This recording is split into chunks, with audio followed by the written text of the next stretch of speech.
موجود ہیں، وہاں کفار موجود ہیں، وہاں بڑے بڑے سردار موجود ہیں۔ چنانچہ فرماتے ہیں حضرت بلال کو حکم ہوا، اے بلال ذرا کعبے کی چھت پر چڑھو، ذرا کعبے کی چھت پر پڑھو۔ حضرت بلال اپنے جوتوں کو اتارتے ہیں، میرے آقا فرماتے ہیں بلال یہ کعبہ تیرے جوتوں سے خوبصورت نہیں ہے، یہ بلال تیرے جوتوں سے افضل نہیں ہے، ذرا جوتے سمیت چڑھ جاؤ۔ حضرت بلال چڑھنے لگتے ہیں، ہائٹ کم ہے، چڑھا نہیں جاتا۔ راوی بیان کرتے ہیں میرے آقا اپنے کندھوں کو پیش کرتے ہیں اور کہتے ہیں بلال میرے کندھوں پر قدم رکھو اور کعبے کی چھت پر چڑھ کر رب کا نام بلند کر دو،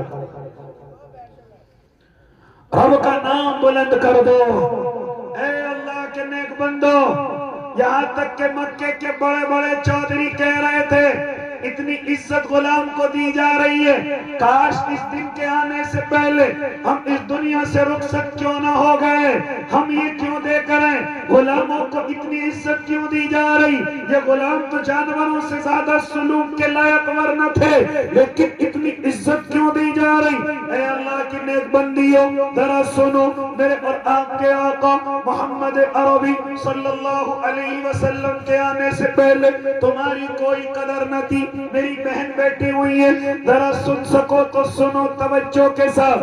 آپ کی اللہ کے نبی کے آنے سے پہلے اس زمین پر کوئی قدر نہیں۔ ماں کیا ہوتی ہے دنیا نہ جانتی تھی، بہن کیا ہوتی ہے دنیا کو معلوم نہ تھا، بیٹی کیا ہوتی ہے دنیا کو معلوم نہ تھا۔ وہ تو اپنی ذلت کی چیز سمجھتے تھے، ہاں اپنی نامردی کی چیز سمجھتے تھے کہ اگر کسی کے گھر میں بیٹی ہو وہ اپنے آپ کو ذلیل سمجھتا تھا، بیویوں کی کوئی قدر نہیں۔ لیکن جیسے میرے اور آپ کے آقا محمد عربی آئے، اعلان کیا اے انسانوں سنو، اگر یہ عورت تمہاری ماں ہے تو اس کے قدموں کے نیچے جنت ہے، ذرا خدمت کر کے جنت حاصل کرو۔ اللہ کے بعد درجہ تمہارے ماں اور باپ کا ہے، ان کی خدمت کر کے اپنے اللہ کو راضی کرو۔ یہاں تک کہ اے اللہ کے نیک بندو، جب میرے اور آپ کے آقا کی والدہ اس دنیا سے رخصت ہو گئی تھی تو آپ محبت میں کبھی کبھی قبر سے لپٹ کر کے اپنے آنسو بہایا کرتے تھے۔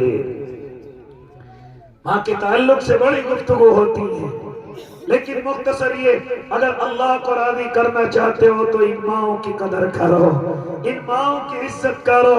اللہ کی قسم جتنی پریشانی یہ اٹھاتی ہے اس زمین پر کوئی انسان تمہارے لیے نہیں اٹھا سکتا۔ اسی طریقے سے اے اللہ کے نیک بندو، ذرا مجھے گفتگو کسی اور معاملے میں تھوڑی طویل کرنی ہے، وہ یہ ہے کہ میرے آقا کے آنے سے پہلے ان بہنوں کی کوئی قدر نہیں تھی، ان بہنوں کی کوئی قدر و منزلت نہ تھی، لیکن جیسے میرے اور آپ کے آقا آئے سب سے پہلے رب کا فرمان سنایا، رب کا فرمان بتایا، یوصیکم اللہ فی اولادکم للذکر مثل حظ الانثیین۔ اے اللہ کے نیک بندے، جب تو وصیت کرنے لگے، جب تو وصیت کرے تو تیرے حصے میں تیری بیٹیاں بھی ہیں، ان کو نہ بھول جانا، اپنی وصیت سے ان کو نہ نکال دینا۔ یہ جتنا مال تو چھوڑ کر کے جا رہا ہے اس میں حصہ تارے بیٹوں کا نہیں بلکہ بیٹیوں کا بھی ہے، بہنوں کا بھی ہے۔ فرماتے تھے میرے اور آپ کے آقا، اور خالی فرماتے نہیں بلکہ عمل کر کے دکھایا۔ ذرا سنو اللہ کے نیک بندو، ایک مرتبہ میرے اور آپ کے آقا محمد عربی صلی اللہ علیہ وسلم غزوہ بنو مستلق سے واپس آئے ہیں، واپس آئے ہیں، بڑا مال غنیمت اکٹھا ہوا ہے۔ اس غزوے میں اللہ کے نبی کو تقریباً 12,000 بھیڑ بکریاں، تقریباً 6,000